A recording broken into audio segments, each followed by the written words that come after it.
be your backup recording.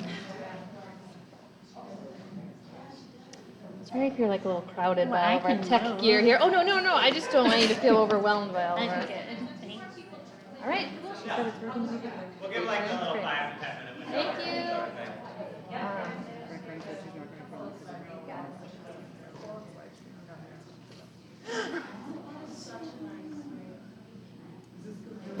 The only thing, so I'm just wondering, I'm not able to hear anything. Oh, maybe I need to make sure.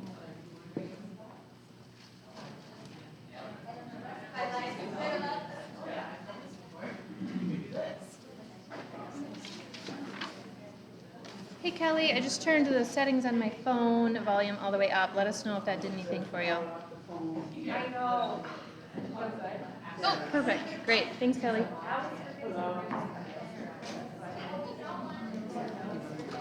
Then you don't get the satisfaction. Yeah. It's like it's got power. I just don't want you. You're not going to be fine. All right. And I think we're good. Did you get a cookie or water? I'm not touching anything. There. I wonder if those continue. I got to want to interact. Thanks for streaming. Oh, okay, so that's going to write a comment. Right. You're welcome. Enjoy. Thank you. Good end. Me and Siri have a really good relationship. What did you touch? Just that? Yeah, the bubble. And then that's to flip it, so if you want them to see you, I suppose. I can so that works out just great. Yep. Okay. Cool.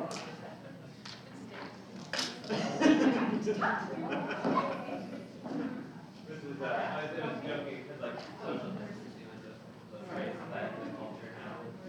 Because of everything it is that idea, like I think social It's more so just like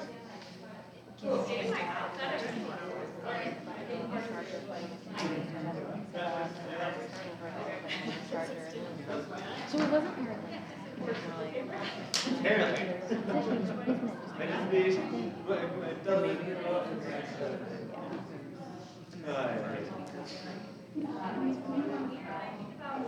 Yeah, I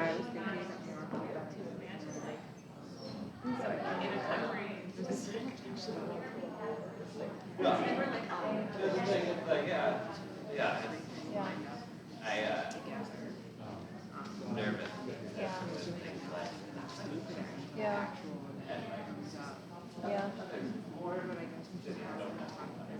Big question. What's our capacity for generosity and building each other up? Yeah. And like I just I don't know like everything Make us go like, then worry about the time. we don't stop. So we're just like I just don't know how much it's worth. I don't know. It may be worth doing a virtual event.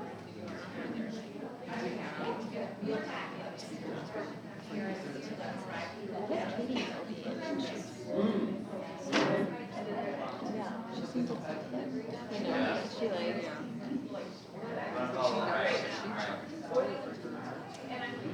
we just did Yeah, like this and over. Yeah, And I'm like, that's Chinese. Is that right? so we were able to do a donation. I don't, it wasn't air quotes. They're all I was like,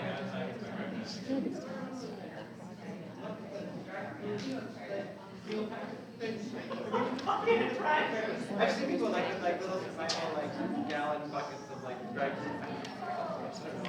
I've never dealt with people. This is all new to me. Hello. We'll get you.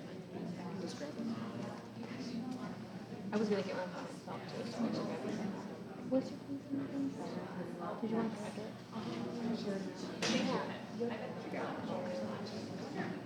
I think so.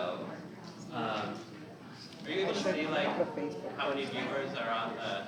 5, including spots. Hi, Scott.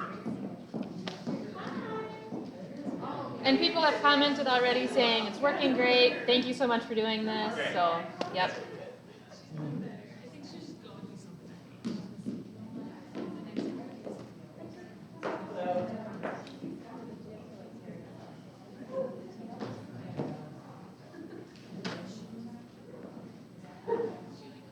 We'll probably go ahead and get started in about like 3 minutes or so. Just let people kind of get settled in, come in, hand sanitizer.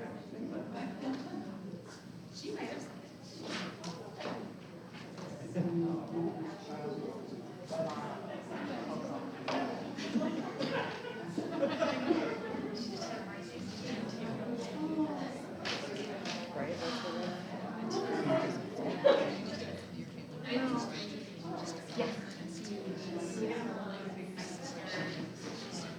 That's the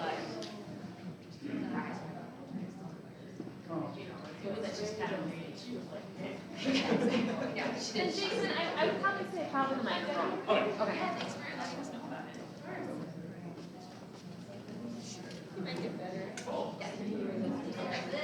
Thanks.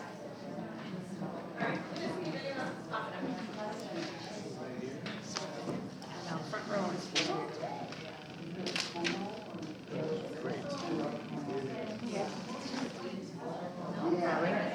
Was that me? Yeah.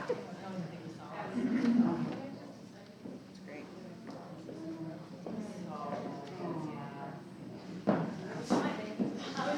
Perfect.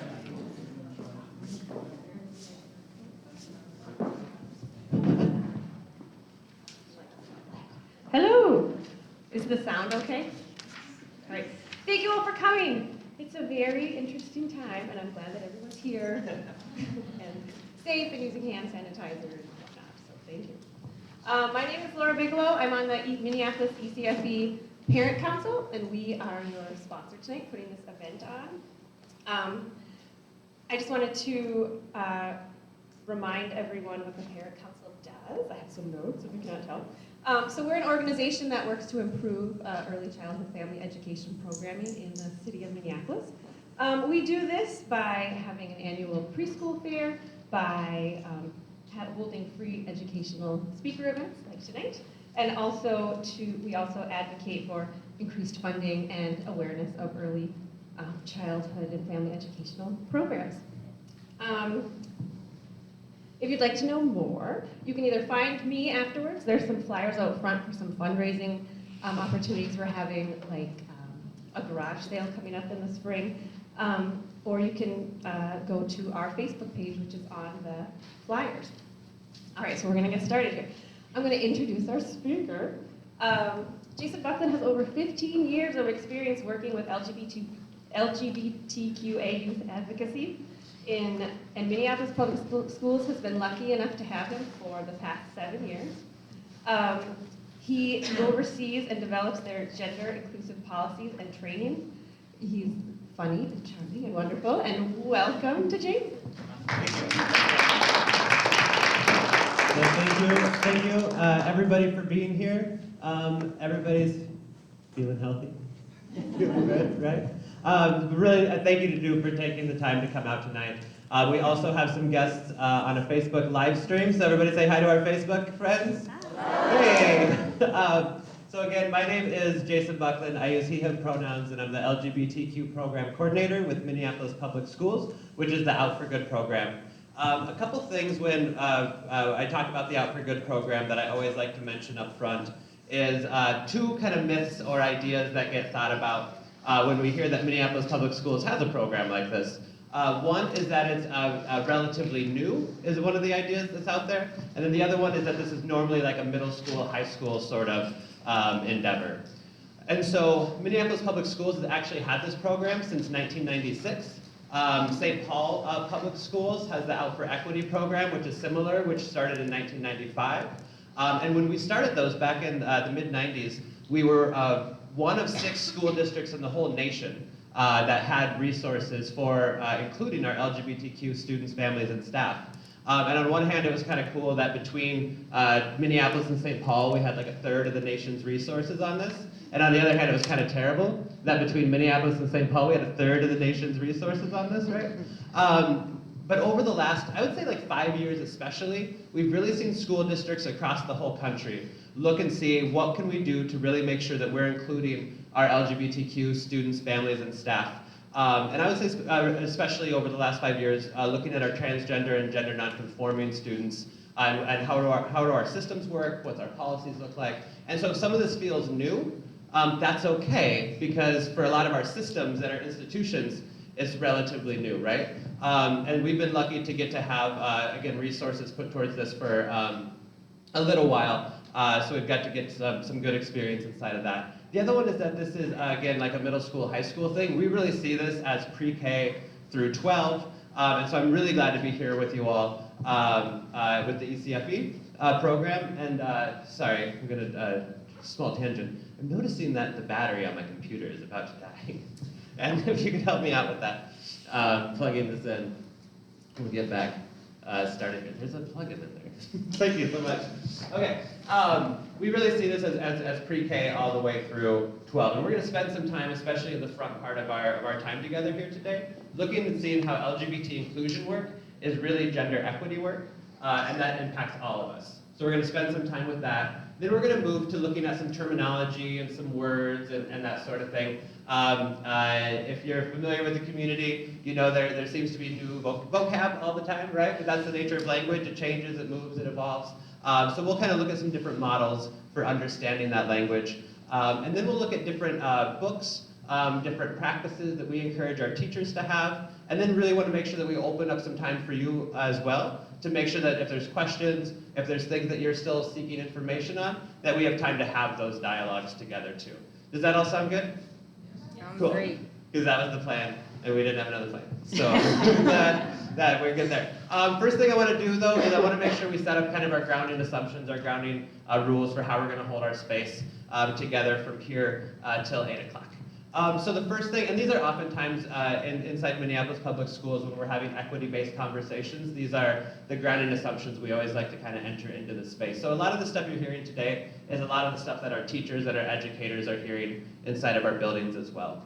The first one is to stay engaged and experience discomfort. And to talk about that a little bit, we know that discomfort is that area where learning happens, because discomfort is oftentimes new information going up against our old mental models, and that can sometimes feel uncomfortable, right? And discomfort can look different for different people. It might be when I introduced my pronouns, it was like, well, that was different, that was uncomfortable.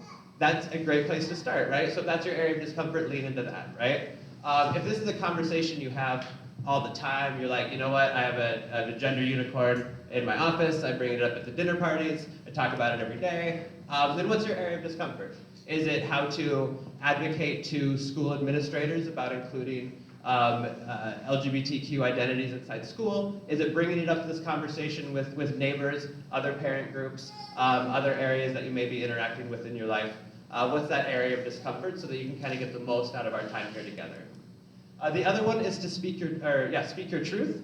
And I think with speaking your truth, the other piece is about hearing other people's truth as well, right?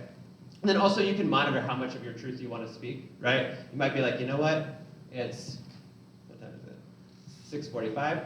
I don't feel like sharing my whole identity, my whole life story with the people in the room. That's fine. You can monitor how much of your truth you care to use. I also think that there's a really good quote that I love. And it's credited to James Baldwin. James Baldwin didn't say it, but it's credited to James Baldwin because it's a really smart quote. And they're like, James Baldwin probably said it. It's actually a person on Twitter who goes by the name of Son of Baldwin, so he kind of models himself after James Baldwin a bit. And I think this is a really great quote. I've been thinking a little bit how sometimes that line between virtue and violence can be really, really narrow, right? We can do things that we're like, oh, this is good, but we can sometimes weaponize that as well, right? And so sometimes when we say, hey, speak your truth, people can use that in a way that they might say something and then it's like, oh, I was just speaking my truth.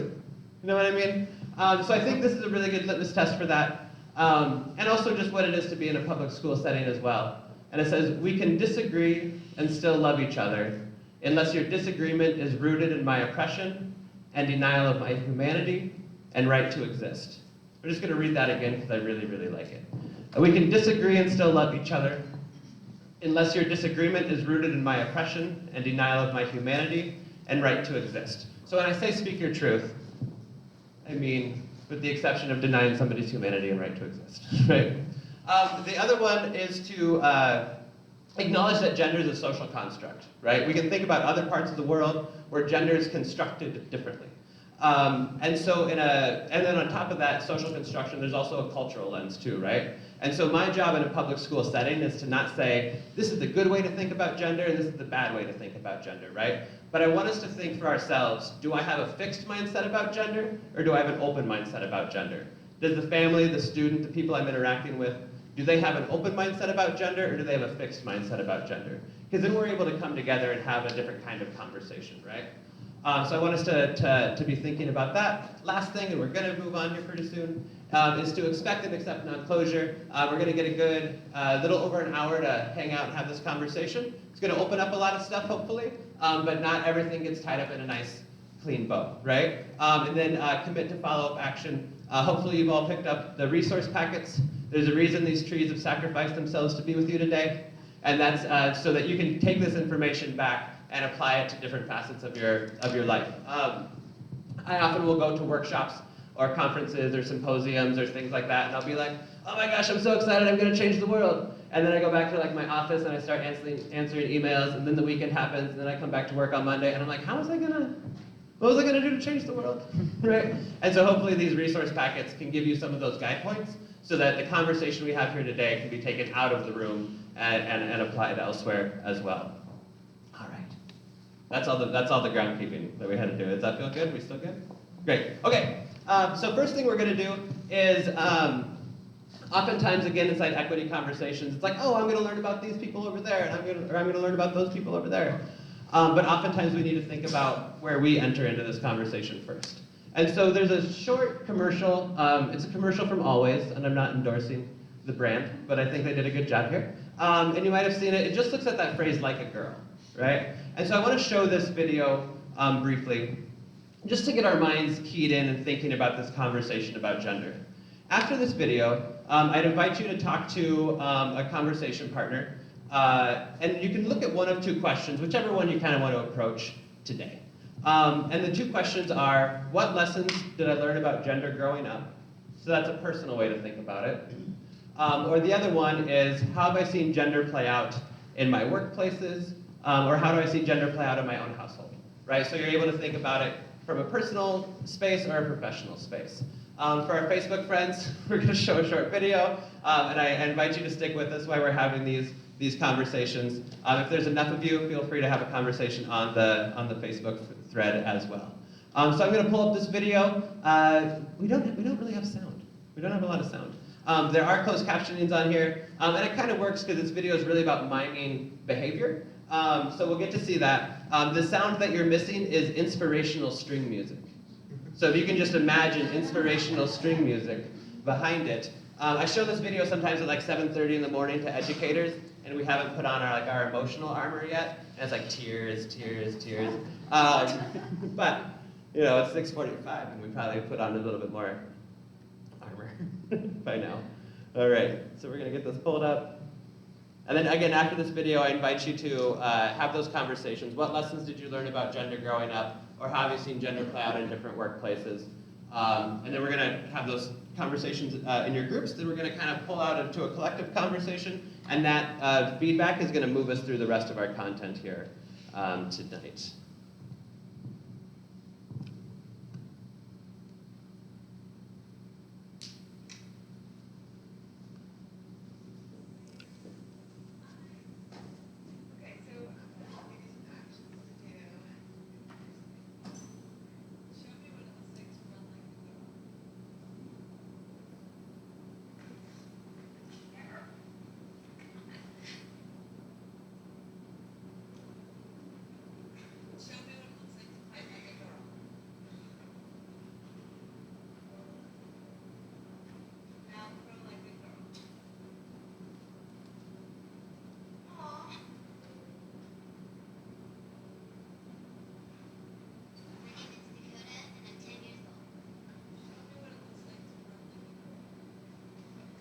Grow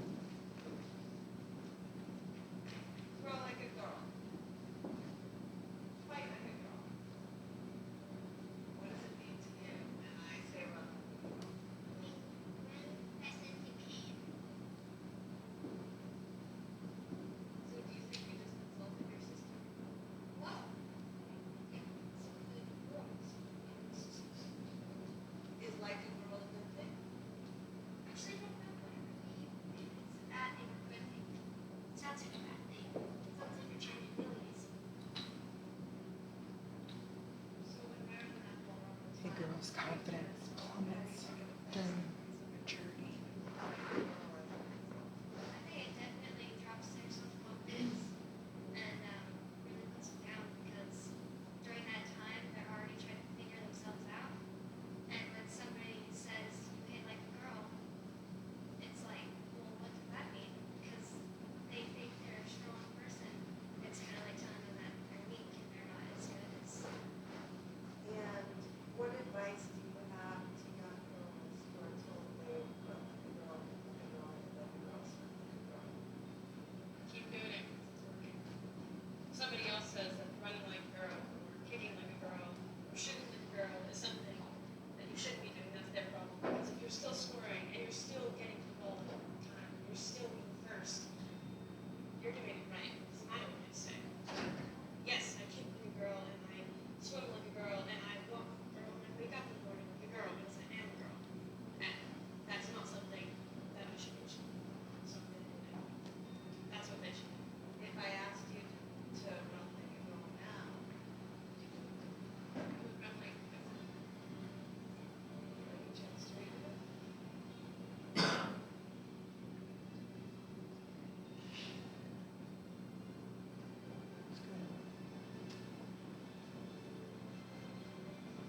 Why can't run like a girl also win the race? So, Why can't run like a girl also mean winning the race? no, you got it. So, with this video, jumping off from this, have that conversation with your people near you around what lessons did you learn about gender growing up, or how have you seen gender play out in different workplaces. Have that for about 4 minutes or so, then we'll come back together and have a collective conversation.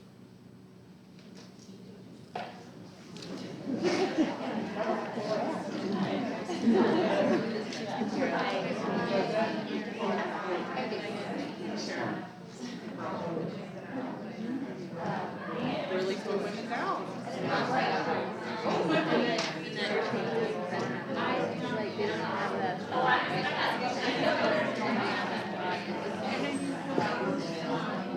How are our friends doing? Good. There was one comment about like, hey, can we see the slides or can you send us the graphic so we can follow up? Yeah, you can do that. But so far, it's like kudos. I could link to a few of the resources on the thread. Okay. Yeah, somebody actually looked up the Oh, wonderful. link that video show. Awesome. Great. Sorry to interrupt.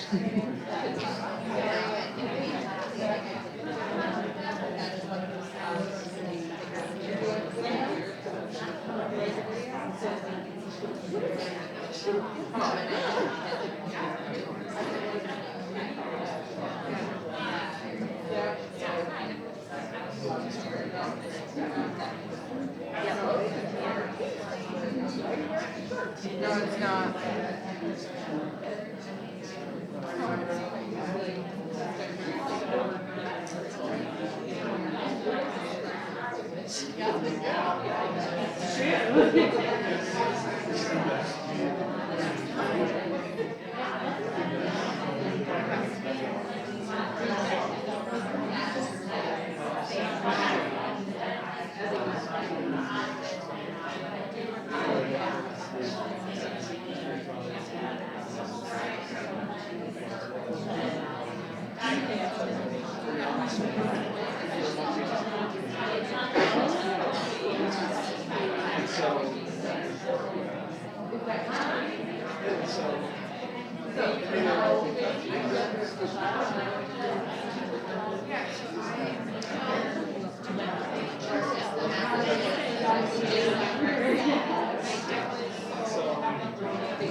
I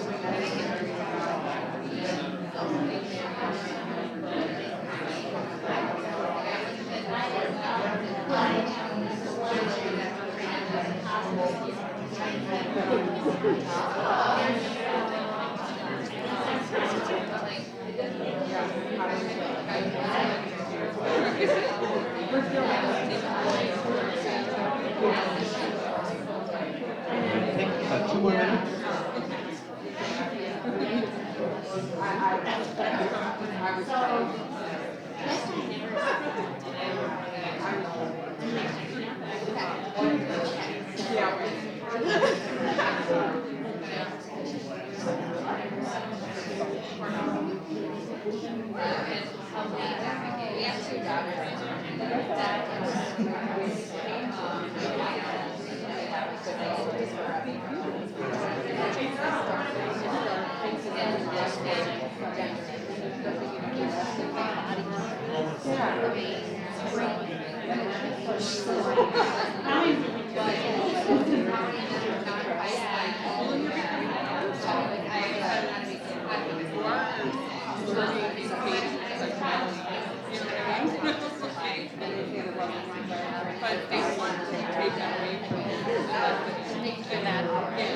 Let's take about 30 more seconds to wrap up your thoughts.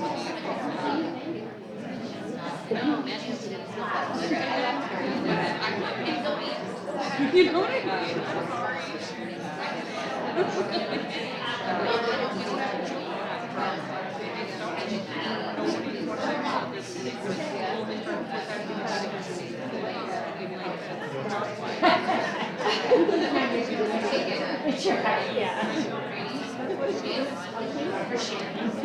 All right, go ahead and work towards wrapping up your thoughts, and we're going to come back together. Really want to thank you all for indulging me in that and having those conversations. I want to apologize just quickly for the mixed messages. The mixed messages being start talking and then stop talking, because now I'd like you to talk again, but this time just one person at a time. I'm looking for folks who would be willing to share some of the stuff that they talked about that came up for them. Only share stuff from your perspective. Don't say, oh, my conversation partner said this deeply personal thing about themselves. That's their story, their truth. They can hold that, right? But do please, I'd love to hear things that came up for you, as that'll kind of help us build a collective conversation together. I have a microphone. I'm more than happy to run to you. But I only have a short string. Okay, I don't have this Thank microphone, you. right? Do I have to use a microphone? No. So I shared that I was raised by my dad, which is kind of unusual, but it gave me a different perspective. He was a hardworking man in the excavation field, and I grew up knowing that I could do anything I put my mind to. Yeah. I drove a dump truck for 5 years. I owned businesses. I was an accountant, which is a typically male-dominated profession, and was in management. So I've done all these things that are typically male-dominated. So I just feel like I was lucky to have that different perspective. Not saying any of those things were easy, especially driving a dump truck in a male-dominated field, right? Because girls can't back up a car, right? So, but I really love just being able to show everyone that I can do it and do it really well. Yeah. Yeah, so those support messages from home and kind of even some of those counter narratives encouraging, you can do this, right? For a lot of folks, I think there can be those messages at home, and then there's all those messages that are on TV, advertisements on our phones, right? And to be able to have those counter narratives to say, you can do this, you can do that. It's great. Thank you for sharing that. Thank you. Other folks? Yeah. We just kind of, by coincidence, both found out we're both stay-at-home dads, which is pretty rare. I mean, it's getting more commonplace now. Yeah. Just talking about how, especially older generations, kind of view it as things that's like for babysitting and not just caring for our children. You're kind of hitting on that. I'm curious if you don't mind me asking. Have you encountered, what kind of assumptions have you encountered from people when you're like, oh yeah, I'm a stay-at-home dad? Like, do you feel that the people have a reaction or a story, or? You know, I might be living in a bubble, but I haven't got many Great, so people have been good. Yeah, That you I'm can- just completely unaware. I don't Yeah. know what's been- Yeah. Thank you for sharing. Yeah. Other folks? Yeah. I was raised to be independent, to be a strong, fierce woman, and to be a good ally. And I brought that into my professional life. I'm a building manager and a production manager. Yeah. And so I spend a lot of time with a lot of different people and a lot of different things. And currently, I oversee some teaching artists, and I have non-binary teaching artists Yeah. that looking to how to support them in where they are and in the workplace, but also not fighting their fights because I'm their supervisor, Yeah. and finding that balance in the work life. But I also have a toddler, and I know that if at some point he comes to us and says, I'm not him, I'm non-binary or Yeah. identify differently, I'm not worried that he has the resources, like even if he doesn't come to me, he's got plenty of people in his world he can go talk to because Yeah. of the world that we live in. I just want to make sure that I'm raising a good ally, so that if he encounters someone at school that doesn't have the same things that he has, that they know that he's a safe place. Yeah. And making sure that I instill that now so that that gender is not a thing to him. When he, that it's just like, oh, okay. Yeah. The way that he talks, like when there's one of the teaching artists who identifies as they, them, has long hair and a beard and colored nail polish. And that's just his teacher, and that's dance class and story Yeah. time, and that's awesome. And I want that same attitude at 2 to be the same attitude that he has at 18. Yeah, Or absolutely. 15.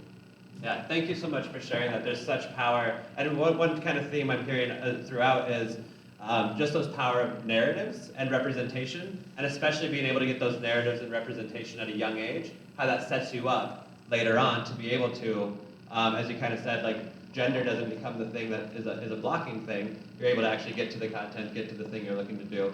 And then earlier we can introduce some of those frameworks. So later on we'll talk about some different books and some different things that we share with educators and parents about how to have these conversations and how to build some of these frameworks. And I have a great book that I love using, especially to talk about non-binary identities, which we'll get into in just a little bit.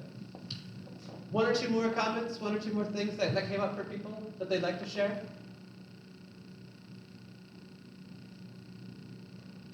People feeling pretty good? Pretty good? I always like to give the, yes? I was trying to think about the messaging I got growing up around what it means to be a man or a boy. And it was often very centered around sort of cutting off your emotional vulnerability. Yeah. I'd even use a term like your friends. It wasn't just like giving each other, like ribbing, giving each other kind of a hard time. It was, the term I used was in a moment of weakness, you like turn the knife in. And I realized even that phrasing that just came from my mind, like the term is actually vulnerability. Yeah. But what I learned growing up was vulnerability is weakness, feeling is Right. weakness, caring is weakness. Yeah, absolutely. Thank you for bringing that up. Who knows that like young 4 or 5-year-old boy who like runs around, like plays dress up, is really creative, hangs out with all the girls, and then one day comes home and is like, I don't want to do that anymore. A story ring true to people? What's some of the reasons that little boy doesn't want to do that anymore? Shame from other kids? Comments from peers. Ostracized. Yep. Which is really interesting. Shame, humiliation, alienation, right, are all tools of oppression, right? And we have young kids doing that to each other, right, based on just gender and the rules that they've been learning about gender. What's some of the names that kid might hear themselves called when they behave in those ways? Some people are like, I'm not going to say it. And that's fine. I will say some of them for you. So we hear things like, being called a girl, being called a sissy, being called gay, things like that. And I find it interesting, and that's a Minnesota use of the word interesting. That's interesting. So what did you think of my show? I thought it was interesting.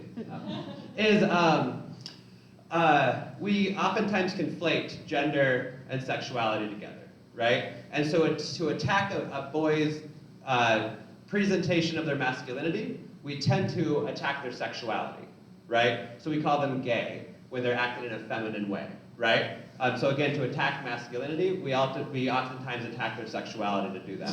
One other thing I just kind of want to demonstrate here as we kind of move on through the content is, let's say this side of the screen here, right, represents female and femininity. So all those sort of societal norms of like what it means to be feminine. So how you walk, how you talk, how you compete, how you wear your hair, how you show up in the world, all those sorts of things, right?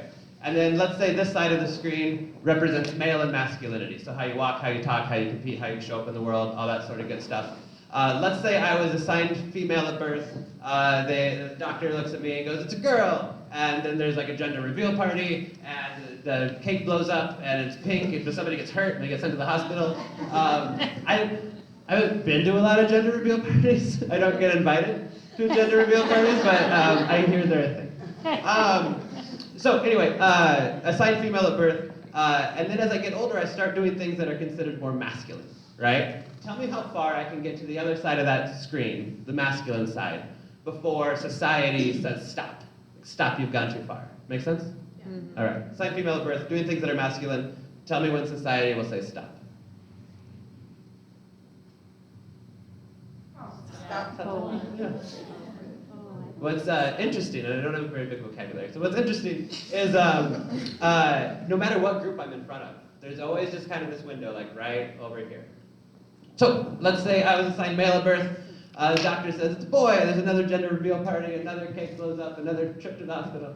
And then I start doing things that are more feminine as I get older, right? How I walk, how I talk, how I compete, what I wear, things like that.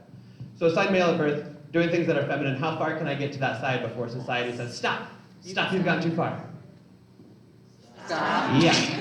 So that box is real narrow, and it's really well defined, right? And so I think it's in the first page in your packet that you have, at the top of it, and it's, I apologize, it's been photocopied 100 times. It says the importance of cultivating compassion in young boys. It's a green sheet that you're looking for. This research came out about 5 or 6 years ago now, and when I learned about this research, I kind of hung the work about For Good, the program that I coordinate, on this research, because I think it makes the biggest impact for all of us, right? And so this is that link between LGBT inclusion work and gender equity work. It shows that early childhood bullying behaviors in 3rd and 4th grade, by middle school, start to become homophobic in nature. And you gotta prove you're a man, you're not a sissy or whatever. And that often happens at the denigration of women. And so that same behavior can start to become sexual harassment in early high school. By the end of high school, that same behavior can become teen dating violence. And so now you have a statistical link between early childhood bullying behavior and teen dating violence, with homophobia somewhere in the middle. And so what's that change in my own backyard? It's that piece around homophobic bullying. What's that really about? More often than not, it's about gender. It's about you're not acting like a man, of which we gave this much space to, or you're not acting like a woman, of which we gave this much space to, right? And so the more inclusive we make our spaces of LGBTQ individuals and expansive gender representations, the more we make our spaces inclusive for all of us who are performing gender. And we're all performing gender whether we realize it or not, from what classes we think we're good at, how much emotion we're allowed to show, what we put on our bodies, right? How we show up, how we navigate things. We're all navigating different lessons we've learned about gender. Sometimes we're actively resisting them. Sometimes we're actively going with the flow, right? The path of least resistance in that way. And so again, the more inclusive we can make our spaces around LGBTQ individuals, the more we can make our spaces inclusive for all of us and interrupt the cycle. One thing I mentioned when I talked about this is I said the phrase, the change in my own backyard. And I think it's important for all of us to identify what that change in our own backyard is. When you're looking at big issues, and the big issues I'm naming here are sexism, misogyny, and rape culture. When you're looking at big issues, that gets too much. How do you change that? How do you tackle that, right? So you need to find your change in your own backyard. What sphere of influence do you have? What can you do, right? We heard some examples shared earlier of talking to your child around different gender identities and different forms of gender expression, bringing it up in the workplace. So finding your sphere of influence to help interrupt this cycle. There was something else I wanted to point out. One thing that we, so this mentions 3rd and 4th grade as the bullying behaviors, homophobic bullying, 6th and 8th grade. What's the youngest grade we think we start hearing gay used as a negative word inside of our schools? Yeah, first, pre-K, yeah, pre-K, right? Used to be, I would say like 3rd grade maybe was kind of when we'd hear it, but it's all the way just at the beginning, right? And so if kids are using that word, we need to be able to have a conversation with them about that, what that word means, right? If you're old enough to use the word, you're old enough to know what it means. In that, if we wait till like 4th grade or 5th grade or 6th grade or something like that until we start interrupting that behavior, those young kids have had a chance for 4 years, 5 years, 6 years to develop a negative connotation between gay and something bad. And then it's 5th grade and we go, oh no, we value everybody and everyone's included and you can't say that anymore. But for 5 years we let them say it, right? So I'm going to introduce a few different ways that we can help interrupt that language, redirect, and how you talk about it at an age, for the age level, right? And books, stories are a fantastic way to do it, and we'll get to some of those in just a little bit. I want to pause before we start moving into kind of like the vocab section of our time together, just because I know this is a lot of information. I want to make sure that if there's any questions of anything we've covered in our time together, that there's some time for some questions, and if not, we'll move on to the vocab section. Yeah? I just had a question. You're pulling this up. Yeah. It says early childhood bullying is now statistically linked to teen dating violence. Correct. Right. When you say early childhood, I think like ages 3 to 5. Is that what you're talking about? Are you talking about 3rd and 4th grade?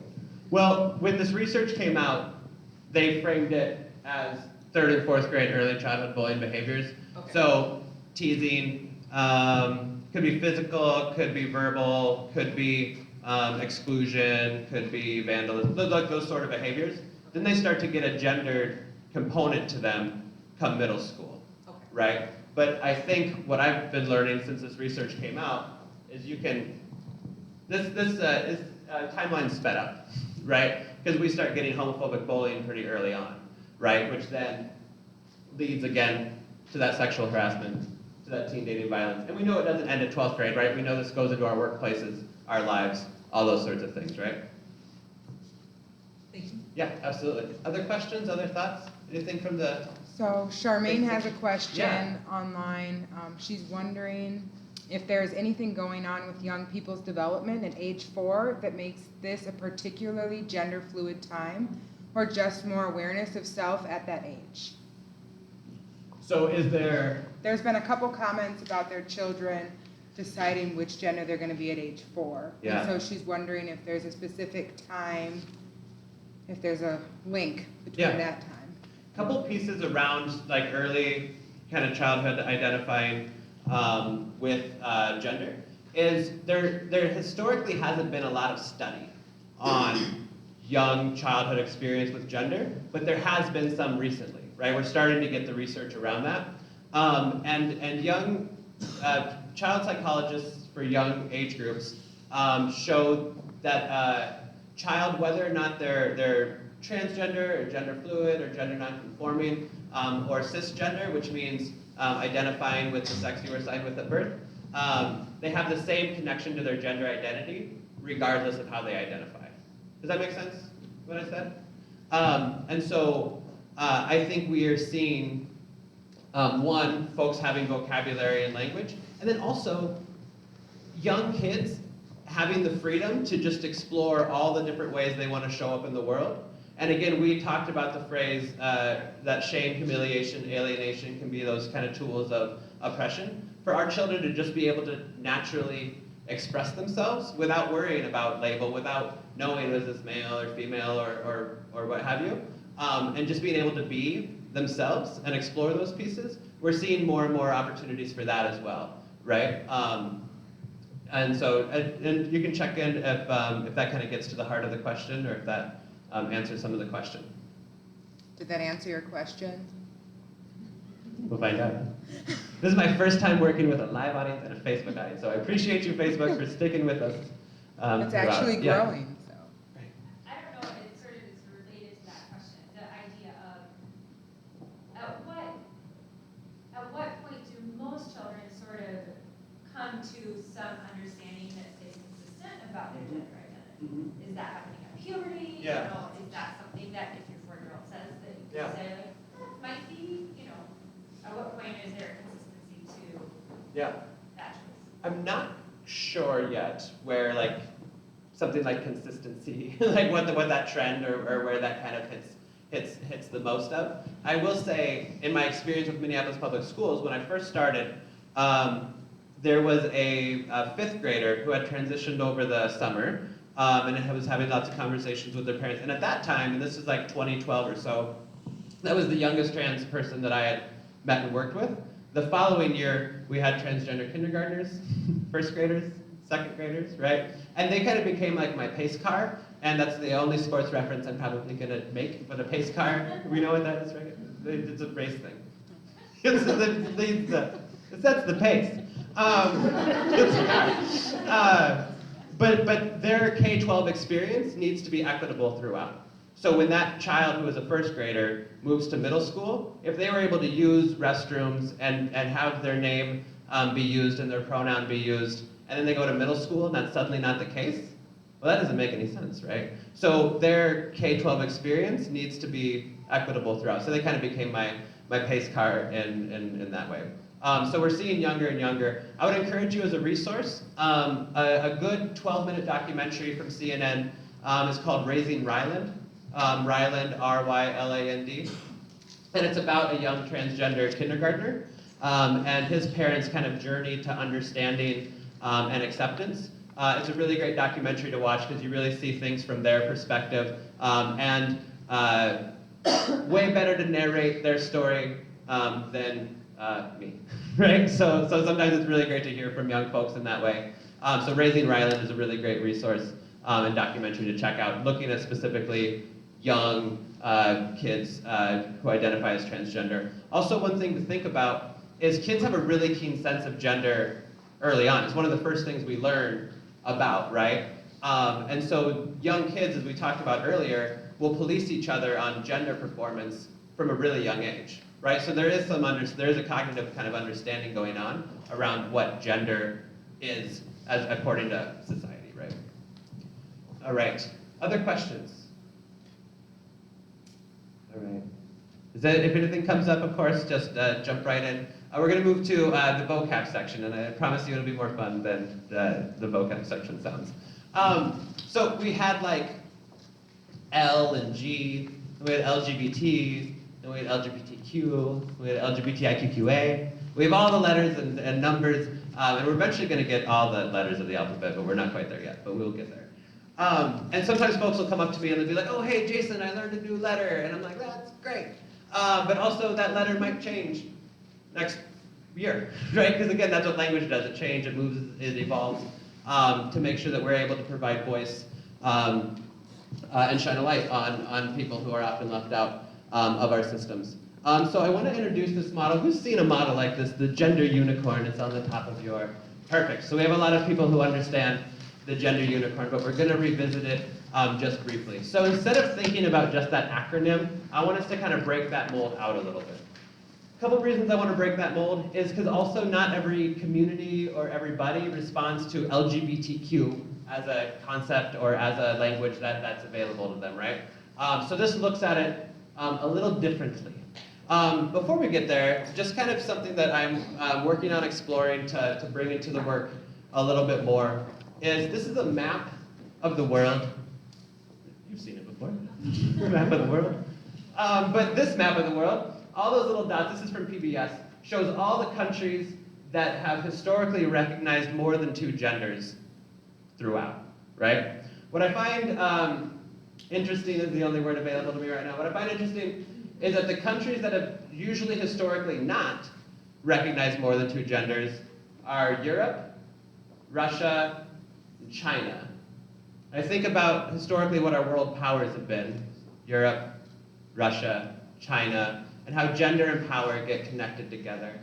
And when you click on all these blue dots of all these countries that have historically recognized more than 2 genders, oftentimes the first sentence that's said in that statement is prior to colonization or in pre-colonial times, right? And so how much of the gender binary was brought over through colonization, right? And is about power and control and who has access to what, right? And so I'm just gonna drop that seed there, and then for folks who would like to let that ruminate, what I find interesting again with that is that sometimes I'll hear from folks, oh, this is like a new thing, right? But historically, maybe it's more that we're waking up back to something that's existed across the world for a long, long time, right?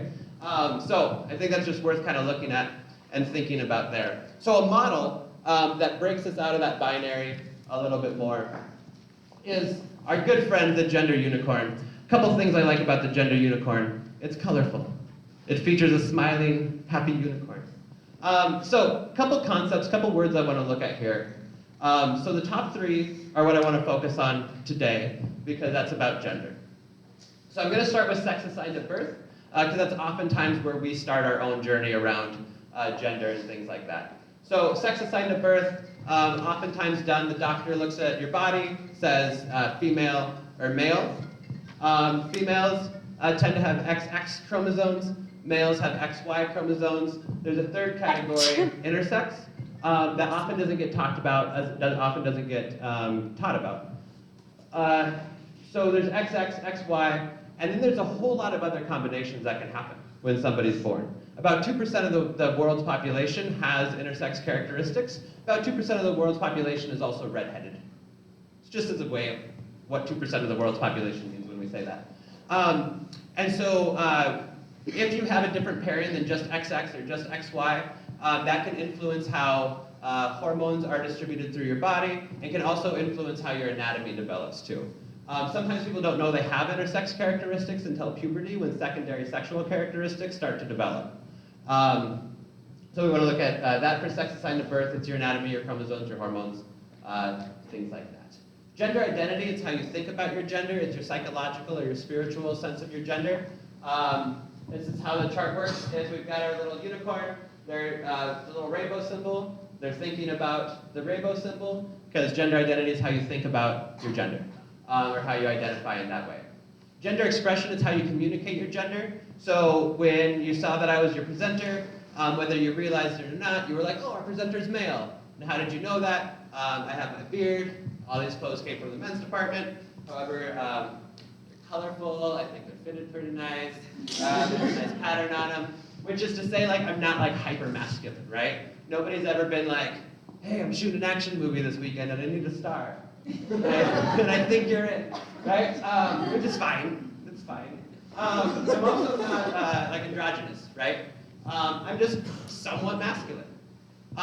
And what's cool instead of interesting, what's interesting is that our students in the Minnesota Student Survey were given the option of selecting, do they identify as mostly masculine, somewhat feminine, or mostly feminine. The majority of our students, over 60%, self-identified into the somewhat category, which makes sense, because it's like a bell curve, right? However, society is structured to focus on the mostly masculine and the mostly feminine, when the majority of us are somewhat masculine or somewhat feminine, right? So that's a little bit about gender expression. So I would say somebody who identifies as transgender using these words, their sex assigned at birth is different than their gender identity and or expression. Let's say that again. Sex assigned at birth is different than gender identity and or expression. A couple key words I like in there. I like to say different than instead of opposite, because opposite keeps us in that binary language. And then identity and expression, sometimes they don't match, right? That's why I say and or. So a couple reasons they don't match is you've met kids, right? Sometimes they might express more masculine, sometimes they might express more feminine, until maybe sometimes those society messages start saying, don't do that anymore, don't do that anymore. And then they, kind of to your point, solidify into one expression or the other. Oftentimes the expression that's safest for them, right? Young folks have a really keen sense of navigating their own safety, so sometimes their expression and their identity don't match as a form of being safe, right? Also, just the privilege of accessing certain items. There's certain things we can put on ourselves to make ourselves appear certain ways. So jewelry, if you're looking to appear more feminine, chest binders, if you're looking to appear more masculine. There's different things we can do to our bodies that we need access to, right? So sometimes expression and identity don't match for that reason as well. So sometimes we might have a young kid who says, hey, I use female pronouns. And because our brain is hardwired to make shortcuts, we might go, well, you don't look feminine, right? But once a child has let us know their identity and let us into that part of themselves, it's up to us to respect that and talk with them more about that and learn more about that. Questions on this chart, how it works, other terms you've heard before, and how it would show up on a chart like this? Gender fluid, yeah? Gender expansive? Gender expansive, yes. And so there's kind of a series of words, gender creative, gender expansive, gender fluid, that is more just about, they just don't fit in that binary box. They themselves might not identify as transgender at this point, or any of the other many labels and letters that we have, but they're certainly living outside of that little tiny binary box, right? And so sometimes we refer to that as gender expansive. Oftentimes with younger kids, when we're working in like pre-K or kindergarten or something like that, and there's questions about gender showing up, but that kid hasn't identified for themselves how they identify, right? Gender expansive becomes a kind of a landing place for that, right? Because they're just operating outside of those gender constructs. You know, does that make sense? Yeah. Great, great. Other questions? Gender creative is another fun one, because it's creative. Yeah? How do you talk about gender expression without like sort of reinforcing the binary of, my child was asking me, we were looking at this together and was asking me, well, what is feminine? And trying to say, well, I guess traditionally, because in our house anyone can wear a dress. Yeah. And so, but some people think only, Yeah. people of Polish wear Yeah. dresses. So. Yeah. So I think there's some fun ways to do that.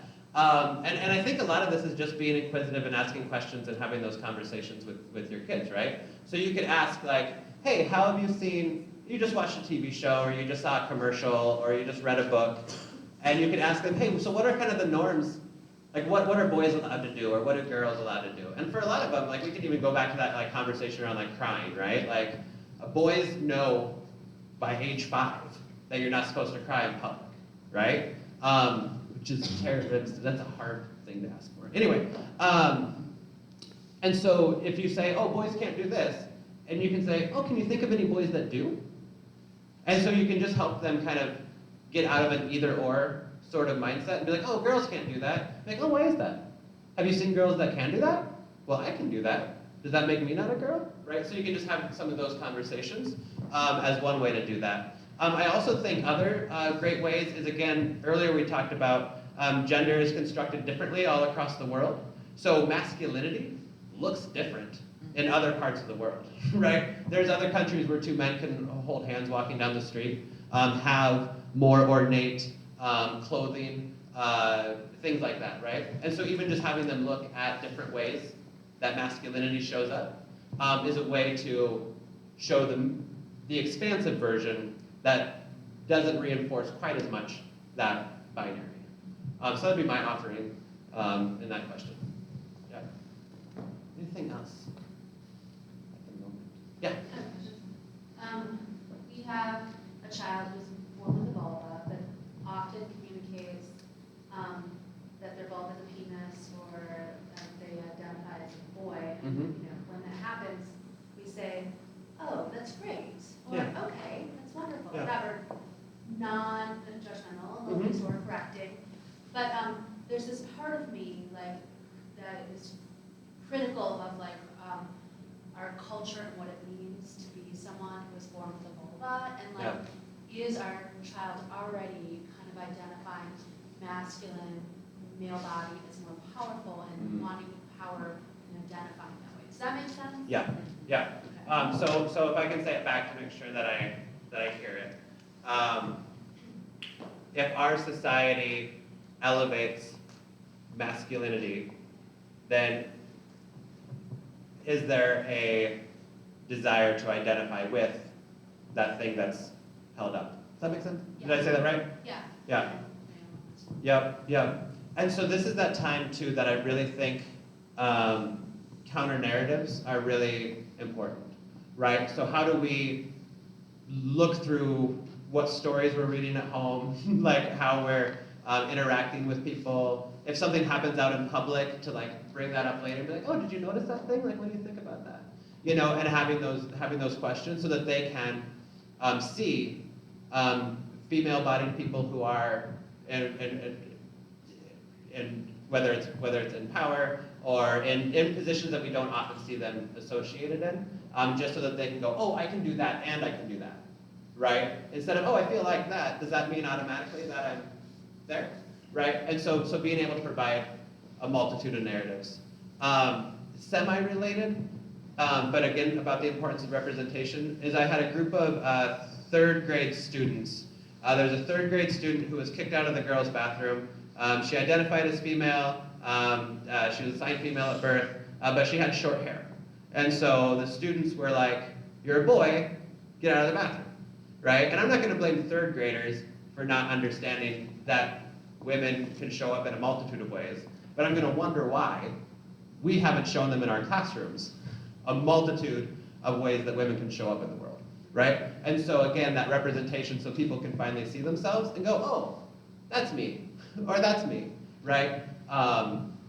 In that sort of way. I appreciate that you're, as your child's kind of expressing these things, you're embracing that in a just kind of, okay, in that sort of non-judgmental way, that approaching from curiosity or acceptance.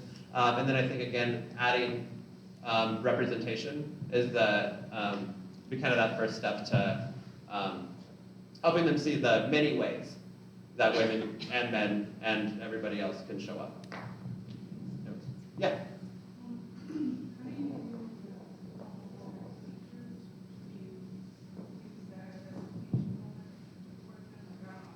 Yeah. So just teachers that are homophobic. Yes. So there's so many things that just came into my mind that I had to deal with homophobic teachers. To help me narrow it down, is there kind of an example or a scenario that rises up for you in that?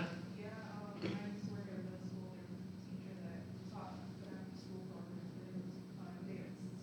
Yeah. And it was more girls, and there was one male that wanted to participate, and she just kind of let the program coordinator know that, like, you can't have it. Mm. Alright. So, she was screaming. Yeah. I don't know. Yeah. She was. You know. So oftentimes how it works for us is we do a lot of teacher trainings and education inside those buildings, but it's one thing to have a policy and it's another thing to like have the practice, right? And so I encourage folks who have raised concerns to educators and not have those needs addressed or met to first get administration involved in that way. If they're still not supported that way, then oftentimes I'll be brought into that conversation as well. Ultimately, I try to start as a hearts and minds person because that's where change happens, that's meaningful. At the end of the day, none of this is special, it's just our policy, right? Like, so gender identity, sexual orientation, gender expression are all protected classes inside Minneapolis public schools. And so when we have differential treatment, bullying, and harassment, you're actually breaking policy, right? And so we want to start with, maybe there's just some learning that can happen. Maybe there's some information we can teach you. I can show you, I think it's important to have different avenues for different people. Sometimes it's just the narrative of, oh, hey, here's what we should do. Okay, cool, I can get on board with that. Sometimes it's data and statistics, right? We can go that route. And if none of that's working, then actually your job as a public educator is to support all of our families, and all of our families include this representation, right? And so we need you to be able to show up in that capacity. And so then that becomes a kind of a different style of conversation. But we want to start with education, resources, support, and then ultimately, it's our policy. It's our policy. Other questions, other thoughts? Yeah? I think it's kind of related to that. Is there a resource? I have a really young kiddo who is an experiencing kiddo in kindergarten there. And with the potential changes of school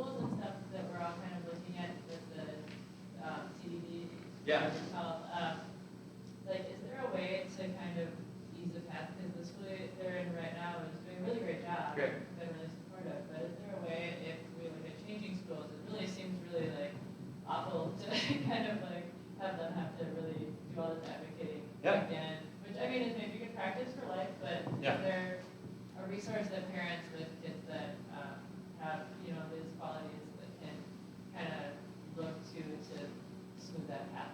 Absolutely. So there is a program. It's understaffed, but it's the Out for Good program. it's staffed by one person. But with that, less joking, right? Is that I've worked with a lot of families and administrators and teachers to just have and it can be a fairly quick meeting to just say, hey, here's where we're at. Here's what works. Here's what bringing my child into your classroom looks like. Here's how we'd like this talked about. Here's how we'd like this addressed. I'm more than happy for anybody to set up those meetings and help smooth that transition, because as you move buildings, as you move through our grade levels, as you move teachers, you shouldn't have to come out over and over and over again and go through that, right? We can help you with that space. And then, so as you mentioned, there's some schools that are already doing some really, really great work. If you're finding a building that's really resistant or is not doing the work or is ignoring that work, that's when we connect and we talk, and then I can kind of leverage some different avenues to make sure that that building can get on board. Because again, hearts and minds is where we want to start, but again, it's our policy. So, you know, I really encourage educators and everybody, like I feel we forget this message, but there's a benefit to public schools, right? And like we have to remember who the public is in the public school. And the public includes queer families, LGBTQ children, staff members, right? I grew up in a really small town in Iowa. It was about 800 people. We had a 4-way stop sign. We didn't have any stoplights. We had 2 churches across the street from each other, and they were both Lutheran. So you could be Lutheran, or you could be Lutheran, right? And so it was really homogenous, right? So it wasn't until I was in my 20s and I moved up to the cities and things like that, that I actually started getting to have experiences with people of different cultures, of different backgrounds, of different sexual orientations, of gender identities. There's actually a lot of power and amazing things that happen that our kids get to experience that now. So they have the framework, they have the ability to live in the broader world, right? And I think we forget in public schools to capitalize on that. You know, and so like we really need to think about who the public is and how we want to serve everybody and have those experiences. The promise of public education also is that we all have we all have access to a quality education. When we limit who gets represented and who gets to see themselves in a classroom, we're limiting that access to quality education, right? And so all of our families deserve to see themselves represented. So really when I'm doing this work, and especially for younger grades, I think about the importance of family structure, especially for our young babies who like they're in school for the first couple times. Like family is your most salient like connection.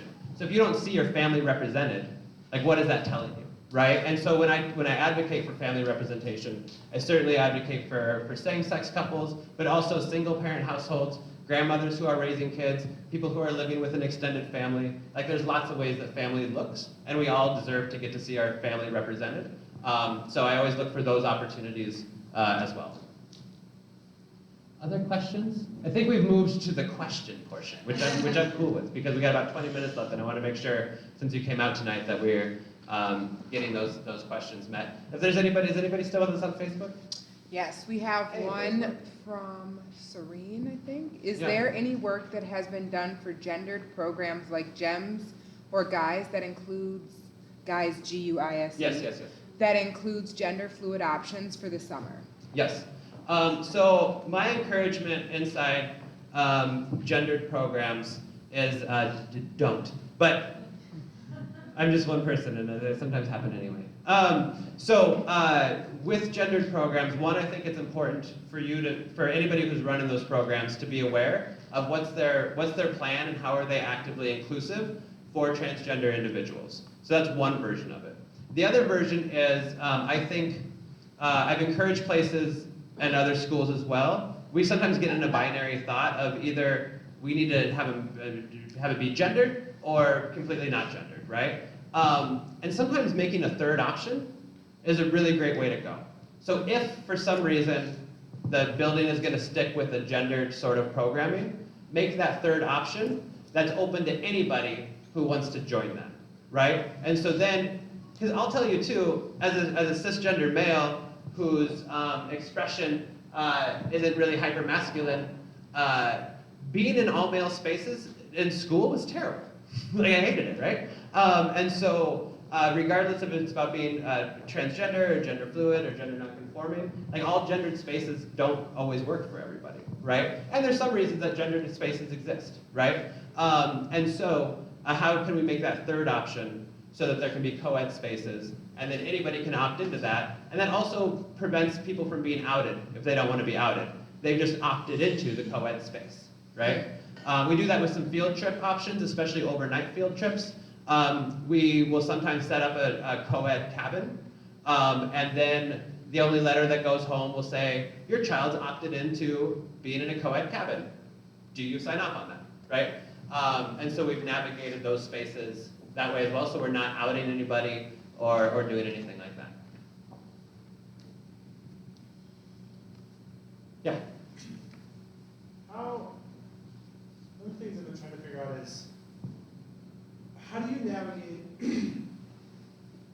a need, perhaps, to speak about bodies in a medical sense, to navigate health concerns, Yeah. and also supporting the autonomy to define our bodies how we choose to. Yeah, yeah. So this is kind of where we do some like expanded learning around kind of these sorts of pieces. So differentiating between what's considered sex and what's considered gender, right?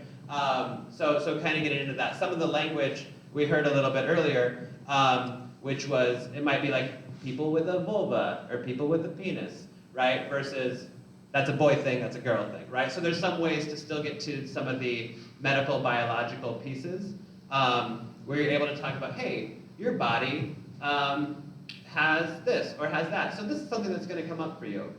That's not about, oh, girls go through this and boys go through this. It's, hey, people with this kind of body part have this kind of experience, right? So you really make it about the body part or parts versus the gender, oftentimes conflated or associated with that. So that'd be one way to do it. There's some books, you actually might know them a lot better than me. But there was this book, oh, there's so many baby books. I'll have to find it. It just did this really great job. I'll look and see if it's on that list. It just did a really great job of talking about how a baby is made through like body part conversation. It's got great art and great visuals, but it's a very ungendered in its language. What makes a baby? Yes, I think that's it. So that's a great book there as well that can kind of help stay in that medical conversation without getting into the gendered conversation. That would be a resource. Yep. Yeah. I'm just gonna add to that, because I'm a nurse practitioner at Adolescent Health Clinic, and like, in the healthcare setting, we often just ask, how do you want me to refer to this particular part of your body? And then they respond, and that's what we use. And so, so even if like in a clinical sense, like I'm documenting like their breast has this abnormality, like whatever the terminology is that a young person wants to use, you just do. If that makes sense. Yeah. That's really wonderful. Thank you for bringing that up. I don't want to give away the secret. I do want to give away the secret. All this is really easy, oftentimes, right? And what it is really just asking the question. Sometimes people are like, how do we support this child around X, Y, and Z? And the first question I always ask is, have you asked the child what they want, right? Because they're often going to be able to guide us to what a safe, inclusive accommodation for them looks like. So just being able to answer that piece of like, I'm just going to ask my clients or my patients, how do you want me to do this? And then they'll say like this, and you go, cool, there you go. Great. I mean, I want to stay employed, but some of this is just really easy. Okay. Yeah. I struggle with remembering to use the correct, the they, them. Yeah. It's harder for me than he, his, hers, she, hers. Sure. Right, like, and I'm practicing, and I cut myself and I apologize. I'm sure there is no easy answer, but I know that like some things that I've been doing is taking pronouns out of my son's books.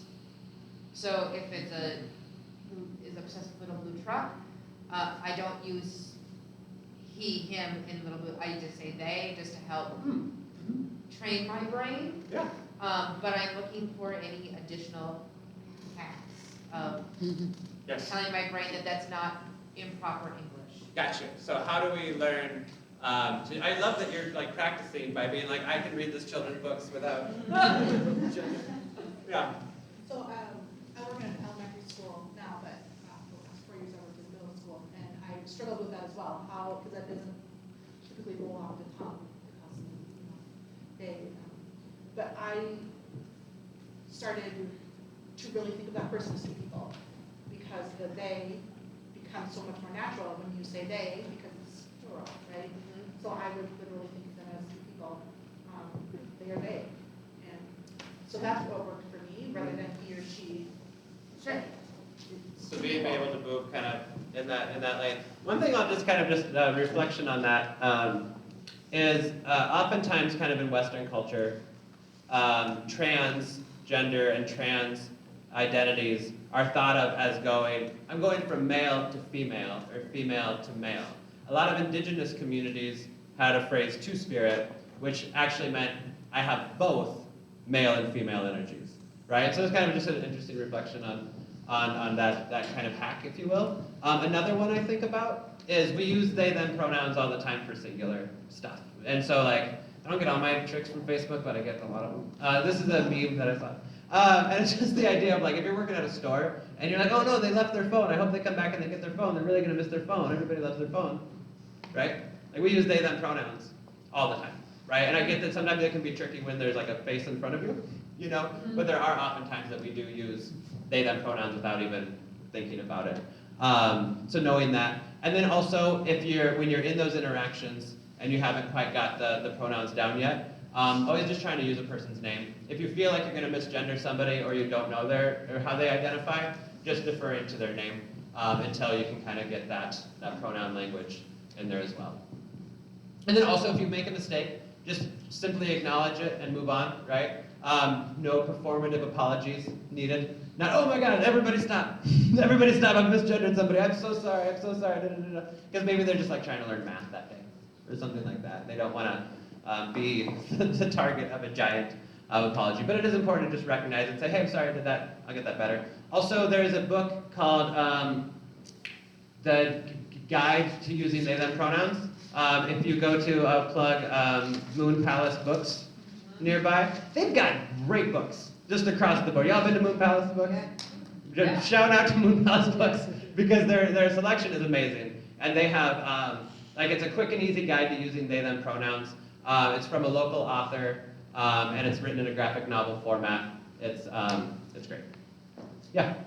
You mentioned you have some favorite books. I wonder if you could just point out a couple of the ones that really stand out. Thank you. I'm going to get to some books, and then we're going to get to the Facebook question that I think we have as well. I can read above a third grade reading level, but some of my favorite books exist below a third grade reading level, right? So, who knows Red, A Crayon Story?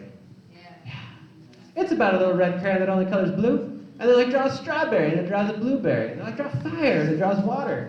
But it teaches the important critical thinking skill of there's more than one way to be a red crayon, or there's more than one way to be a boy, or there's more than one way to be a girl, or whatever identity we have that society is going to tell us about, whether that is our class, our immigration status, our race, our religion, our gender, our family structure, all those messages we get. What a great critical thinking skill for a young kid to learn. There's more than one way to be that, right? And then also when questions come up, why is Michael wearing a dress? Well, actually, there's more than one way for Michael to be Michael. So we're just going to let Michael be Michael. Anyway, moving on, what's for dinner, right? And so you don't always have to explain the societal constructs of gender. You can every day, but you don't have to, but you could if you wanted to. You don't have to be like, hey, there's a unicorn out there, and there's sex assigned at birth, and there's gender identity, there's gender expression, these are all very different things, right? Sometimes just having these little frameworks for our learners is a really great way to do it. Because we need to be able to provide a framework for that information to hang on and sit on. And so having a book like that is wonderful. I had a preschool teacher who said, I identify as non-binary. How do I tell my preschoolers that I don't identify as male or female? And I said, I don't know. That seems really hard. Because preschoolers are learning that everything is boys and girls. And then their teacher's like, wrong again. And so then came this book called Neither. So in a world of just chickens and ducks, there's only chickens and there's only ducks, until one day someone is born that's neither a chicken or a duck. And so it gives, again, a framework to be able to explain non-binary identities. It also works with the critical thinking skill of getting out of either or thinking, right? So if we're stuck in either or thinking, we're always going to be in binary thought patterns. But maybe we can teach about, oh hey, maybe there's more than one way to do that. Remember that book where there's only chickens and rabbits, and then there weren't only chickens and rabbits? So that's a really great book for that. Julian is a Mermaid. Folks know this book? It's one of my favorite books. It's the best. It's about Julian. Julian's a little boy who dreams about being a mermaid, thinks about being a mermaid, wants to be a mermaid. Everything is mermaids. He's with his grandma. It doesn't say if he lives with his grandma or if he is with his grandma over the weekend. So you can talk about different family structures if you want to in that. It's got English and Spanish language spoken in it. It's got really beautiful artwork. And it's just a day in the life of Julian. It's he's hanging out with grandma. Grandma takes a nap, and then Julian ransacks the whole house.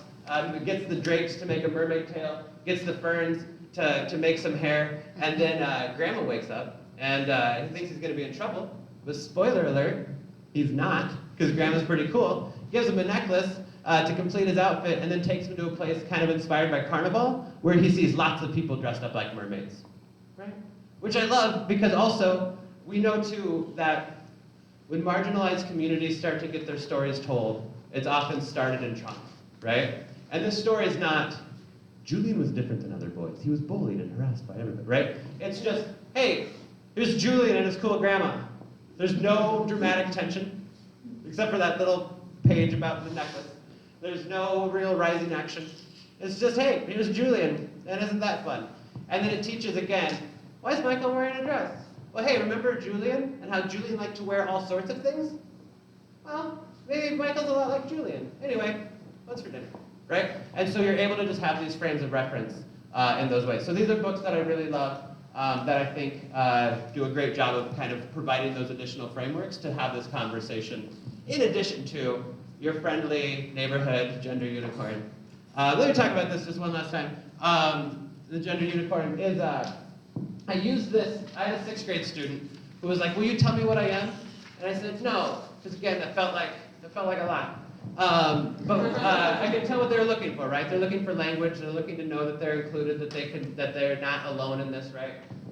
So instead, what we did is I just told them about what these words mean, and then they got to identify for themselves the things they wanted to talk about, how they wanted to talk about, how much they wanted to talk about. They got to have agency inside that conversation, right? And so sometimes just having this chart, if you have somebody who has questions in your family, in your workspaces, wherever. If there's folks that have those questions or is looking for language, this is sometimes a really great model because it's not about, hey, here's one of the letters of our acronym. Like, does this fit? Does this fit? Some kids are going to be like, this is my letter, this is my flag, this is my jam. I love it. That's great. That's fantastic. And some kids are just looking for language to know, like, why don't I feel like I fit in this really narrow box? Or is there more than one way for me to show up in the world? Why did this person say this to me when I did that thing? Right? And this can really help navigate some of those spaces in that way. We had a question, I think on Facebook I wanted to get to. It wasn't on Facebook, it's just myself. Oh, hey. I'm just curious how as parents you can set limits to things that may be harmful to your children's bodies. So I know I have a friend whose daughter wants to bind her breasts. Yeah.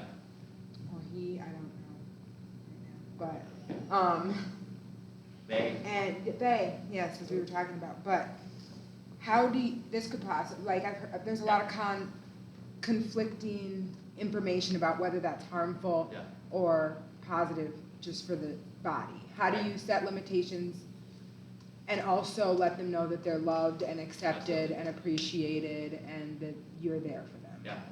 This kind of brings me back to something that we talked about in the beginning around this idea of like shame, humiliation, alienation. And the opposite of that is having positive identity development, right? When we have opportunities to have positive identity development, we're likely to make better decisions for ourselves. So if I feel shameful about my identity, if I feel like I need to hide it, if I feel that, I might do things, right? But I might not have access to information, resources, or support, right? And so I might do things like binding in a way that can cause harm. If I have a supportive person in my life that I can work with and learn together from, I can make those better decisions because I can know, oh, hey, I'm loved and valued, and I can do this, and just able to access the information in a different way. Also, we do a conversation in some of our GSAs. Our GSAs are student groups we have. They used to be called Gay Straight Alliances. They're now called Gender and Sexuality Alliances. We have 22 throughout the district. When I started, we had 7, and now we have 22, so lots of growth, right? One of the lessons we teach is contextual use of pronouns, right? And so what I mean by that is, what does it mean for a student who has one set of pronouns with their friends, have one set of pronouns at home, have one set of pronouns at their classes, and still, no matter what they need to do to kind of like code switch in a way, they're still them, and they're still valued. So if you're talking about chest binding, you might want to say, hey, you know what, thanks for bringing that up. I've been doing some research. It looks like you kind of might only want to wear this for a few hours at a time and then let your body take a break. That doesn't mean you're any less masculine. It just means your body needs a break, right? So being able to have that conversation so that people can do it in a healthy way and not do it in a way that's kind of covered in shame or lack of that information. Does that make sense? Does that work? Cool. So hit them with information. Hit them with information and love. It's the head and the heart, right? Do it well. Yeah. Do you have either book recommendations or resources for parents who are talking about sex and sexuality beyond like sex makes a baby with elementary age kids? I have one. Sex is a funny word. Thank you. So I haven't heard that. Sex is a funny word. Yeah. Can you tell us a little bit about it? Well, it kind of, it's really way more broad than I would say, like the kind of book that my mom left on my bed. Yeah, it talks about all different bodies and uses all different pronouns and uses language like people with a penis, people with a, whatever. So it's really, it's a good one. And it's kind of like illustrated in a way too. Yeah. It's just a resource, I think, for all really good audiences. Yeah. Moon Palace does have it. They also have Another a plug kid's for book. Moon Palace I book. forgot what it's called, but it's a kid talking to their grandma. Does anyone know the name of that one? Tell me about sex. Yeah, that's what was it? Tell me about sex. Grandma. Tell me about sex, Grandma. The book title that we were all looking for. Come on, Grandma. One of the things, clinics like Family Tree, Yeah. and then my clinic, Annex Teen Clinic, have gender fluid, gender inclusive, early learning about sex and Great. body classes. Nice, nice. So 2 resources that were mentioned, Family Tree Clinic does amazing work, and also Annex Teen Clinic does amazing work. They've worked inside and with the community for years and years and years, so they're both really great resources there. Another book is called Seeing Gender. It's a really interesting book. It's got great illustrations, and it kind of unpacks like social constructs of gender, but it's really, I think, accessible, it's fun, it's bright. And it's a book that I think just is another one that does a really great job. We actually just purchased all the books that we have here mentioned, and then a whole nother set of books for all of our school libraries for next year. So these will all be accessible in those. Another book, just when you're at Moon Palace next, who did not sponsor tonight, but it's from a local author, Stars in the Blackness Between Us. If you've heard of that, that is also going to be a book that's in all of our libraries. Yeah, Janata's book. Yeah, absolutely. And so Janata actually just did an ed talk in Ice House looking at how do we make BIPOC or Black and Indigenous people of color spaces that are also queer inclusive. And so we're working with Janata, hopefully, to be able to start bringing them in to do some training with our teachers as well, because it really looks at that intersection of race and gender and sexuality and how we show up and make space for that, yeah. So 2 things. One, to plug Moon Palace again. On April 11th, Drake Story Hour is going to be there with Yeah. Donia Pepa and Old Man Zimmer. In Sin City has been added to the lineup. Yes. I'm their company manager, so I'm going to hawk them. But the thing is, we have a conversation in that group a lot about finding books like Julian is a Mermaid and Red are all fantastic books, but Julian is solo and Red is solo. Mm-hmm. Are there books that have that they're just and that they're not that's just a character? Sure. Like that they're not just like, oh, you're special, Yeah. but you're like, oh, you're George. You're the lone Yeah, you're kind like of this, token up here. yeah, and you're but that you're normal. Yeah. Without normalizing. Yeah. So earlier I said I can read above a 3rd grade reading level, but a lot of my reading material is under that. I read a lot of comics and a lot of graphic novels. Lumberjanes, if you've heard of Lumberjanes, is a great continuous comic book series that has queer, trans, gender nonconforming characters. And if graphic novel format works for Drag Story Hour, I think could be a lot of fun to look for stories in that, because it's like a little cadre of people going on adventures, you know? Lumber, Yeah. like. One suggestion I do have for in our immediate family, like there's complete receptivity to like a gender fluid child. But Yeah. when we get with our more extended family is a very binary culture, and sort of wanting to make sure that safe space is continues. Mm-hmm. So, like, how do you navigate the holidays? Things like that, right? I think for me, and I think there's more than one ways to do this, is having, of course, those really intentional conversations with grandma and grandpa and whomever else may be in that sort of thing of, hey, when you're hanging out with my child, this is really what I would like you to be able to do to respect my child, right? So that's a conversation, style of conversation. And then I also think there might be an element of, again, like we talked about, how do we teach about contextual use of pronouns for our students?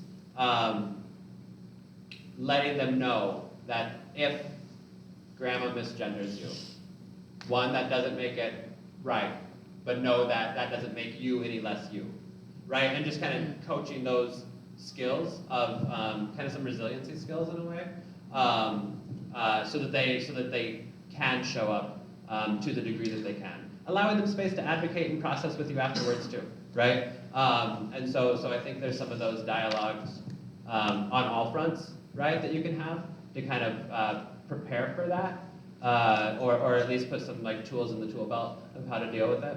Other folks have other thoughts on that? How do you navigate spaces when this space is really gendered or binary, your home is not, right? School is maybe somewhere in the middle, right? Other thoughts on that question? Yeah. Yeah.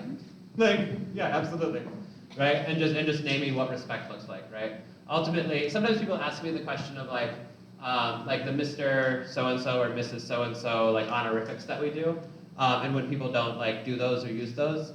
And ultimately the goal of that is respect, right? And the best way to respect somebody is to treat them how they want to be treated, right? And so if respect for your child looks like this, just letting them know that. And that's the way you respect my child, right? I'm aware that that's a very simple like version of something that's a lot more complicated, right? But those are the things that I would offer in the moment, yeah. Yeah? Are you aware of any resources for families with other families with young children who are transgender or gender exams that are exploring that here?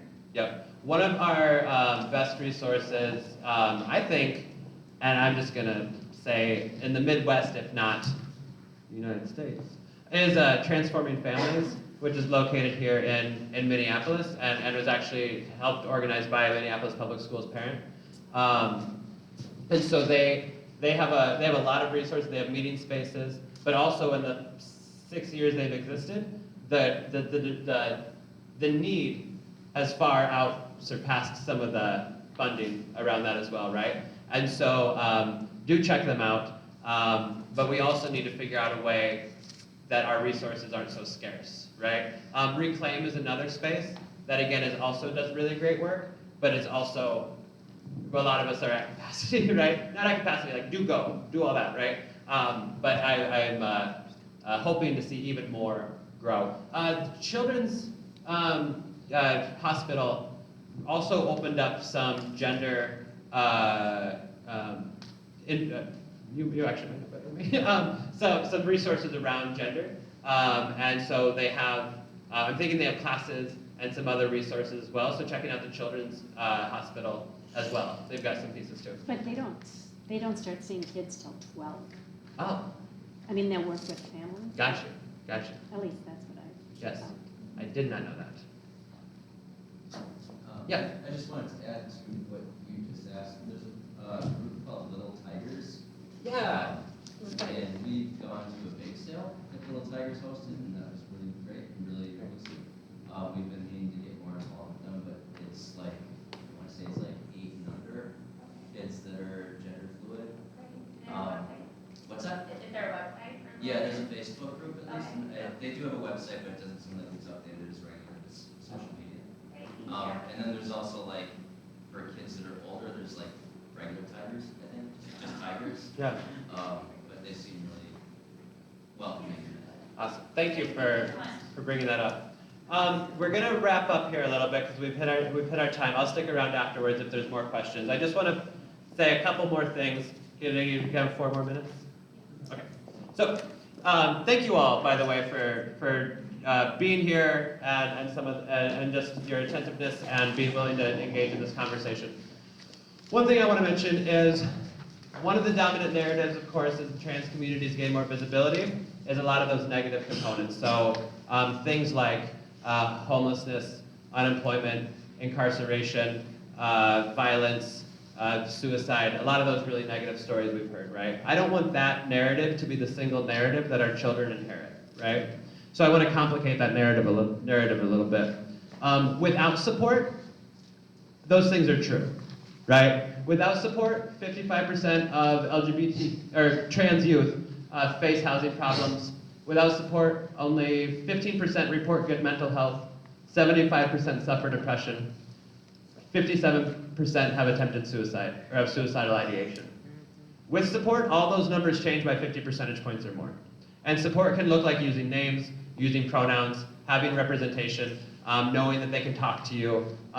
Support can be really easy, right? And it can change the course of their life, right? So 0% face housing problems based on gender. Mental health goes up to 70%. Depression goes from 75% down to 23%. Suicidal ideation goes from 57% down to 4%, right? It's a huge change, right? And so the support, the things we do can make a big difference. This also tells me that being born transgender is not inherently hard. It's that society around transgender people make it hard, right? So again, what's our sphere of influence? What's our change in our own backyard so that we can help make this change and all of our students can end up in that blue column and not in that yellow column, right? Last thing I want to share is QQuest Youth Fest is a big student conference we do each year. I've been blessed to be with it since the beginning. It's in its 15th year. And when we started it, we had 128 high schoolers there. It's a day-long conference, super fun. Last year, it's now a 2-day conference. We had 500 middle schoolers on one day and 500 high schoolers on the second day. The end of the first day for middle schoolers, and I hope you can see this here, we had a drag queen from South High close out the day. And sometimes people are like, you had a what? And I say, yes, we did. And so you can't really see it too well, but we had a wonderful drag performer from South High performing. And the thing that really stuck out to me was if you can see it, I hope you can, you have to look at this face. See that face? Can you see this face? See this face? Right?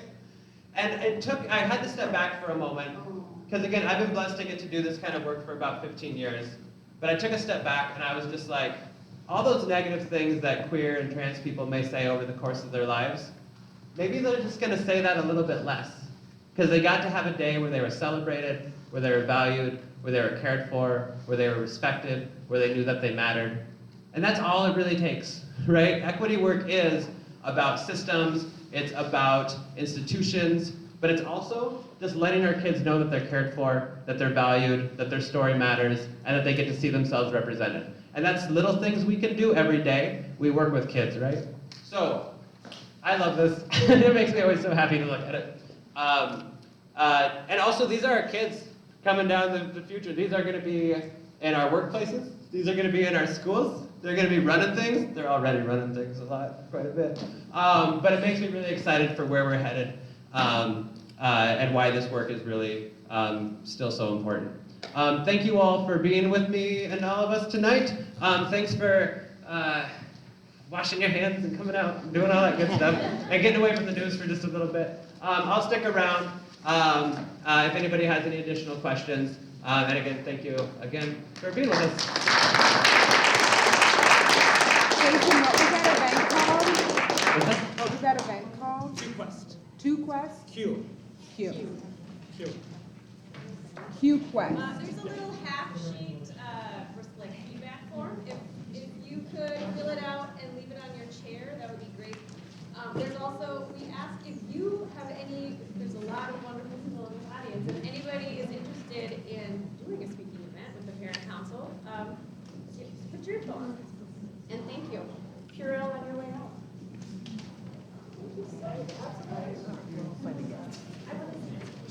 Yeah. I mean, we put it in the dinner. They went back and Anyway, there's this face, and then there's these faces, these faces.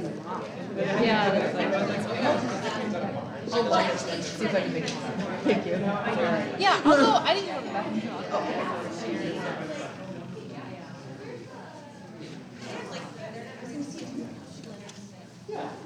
Thanks for coming out, all you guys. We're gonna end it now.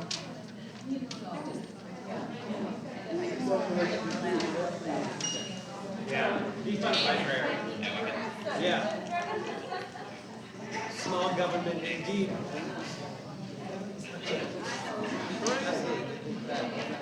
Should I save it or do I share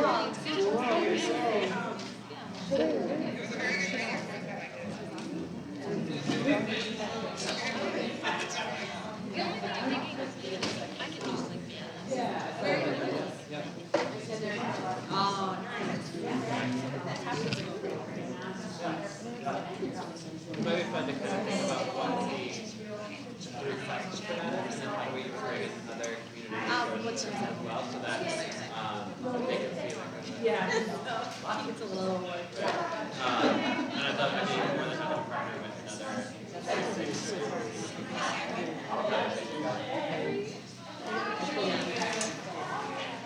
Usually I take a list, because she's still pursuing and then he does what you do.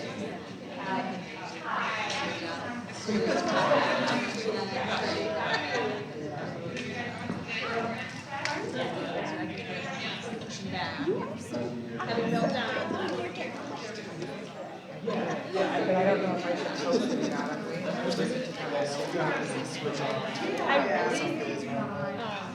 Because I know she recorded it, so if she recorded the whole thing, I assume she wants us to share it, I like love that. How are you? I'm fine, how are you? Good, it's great to see you. Yeah, this stuff is great. So when was that so big when you? Huh? Awesome, that was a terrific presentation. Yeah, I'm glad that we had like 23 people on here. Hey, and this was a good turnout too. No? I think it would have been a little more. It could I have mean, there been were more. 500 people. What's that? There were 500 people who were interested in coming. Oh, really? Yeah. So, I think it's just a people. Yeah, I think Scare probably. people away. Yes, yeah. Which, you know, makes sense. Yeah. How's the semester going? It's okay, good. How's the game? Good. Where are you taking classes? Here. Okay. Goodbye. Oh my goodness, look at Travis. Tristan is so big, he look a lot alike. They both just got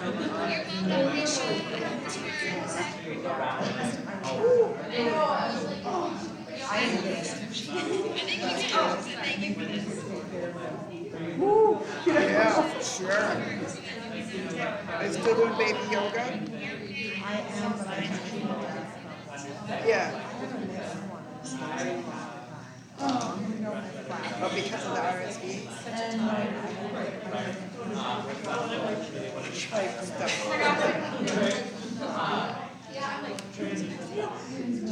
You'll get back to it sometime. He looks awesome in the suit. Yeah. He hasn't worn it any place yet. I'll have to take him somewhere. Wear that. I think I should. They have mother son name. I could try. I don't think so. It would be so nice to melt. But I can't wait till Christmas. Christmas. Yeah, try that. Try. Cause I took him to one when he was 6 or 7, and it was so sweet. Yeah. Yeah. I'm gonna make your Savannah Those things are so cute and sweet, and then they get their real personal time together, you know, like special stuff.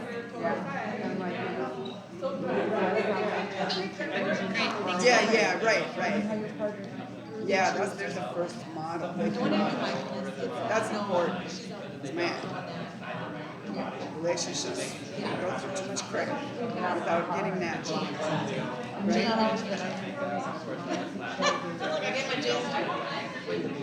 Okay, that's good. I'm gonna take off. It's nice to see you. Take care. Good for you to be involved with this now. Susan was pushing you for a while. Yeah, I know. She must have known something I didn't. Yeah, that's good. It's good. That's why we come out of the house, right? Exactly. Always. Take care, Darnell. Say hi to Savannah. I will. We'll be taking one of your classes soon with Tristan. Okay, great. Yeah, great. Are you ready? I'm gonna